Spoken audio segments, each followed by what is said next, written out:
మరిన్ని interesting movie updates ని brief గా చూద్దాం. RRR మూవీ జపాన్ లో 100 రోజులు 100 థియేటర్స్ లో సందడి చేసింది. టాలీవుడ్ కి పరిమితమైన ఈ ట్రెండ్ ని జపాన్ లో కూడా క్రియేట్ చేసింది RRR మూవీ.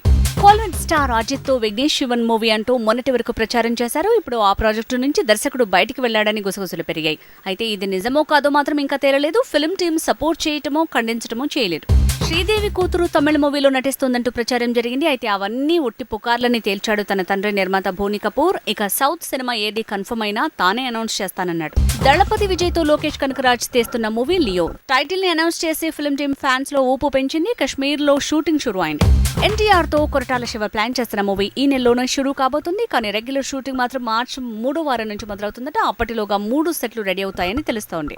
పఠాన్ మూవీ 9 రోజుల్లో 700 కోట్లకు పైగా రాబట్టింది. 800 కోట్ల మార్క్ ని కూడా అందుకుంటుందనే ప్రచారం జరుగుతుంది. అయితే 2 తెలుగు రాష్ట్రాల్లోని ఈ సినిమాకు 50 కోట్ల వరకు వసూలు వచ్చాయని తెలుస్తోంది. అన్స్టాపబుల్ 2వ సీజన్ లో బాలయ్య చేసిన పవన్ ఎపిసోడ్ పేలింది. 2వ ఎపిసోడ్ 10న టెలికాస్ట్ కానుంది. ఇక సెకండ్ ఎపిసోడ్ తాలూకు ప్రోమో ఆదివారం లాంచ్ చేయనుంది.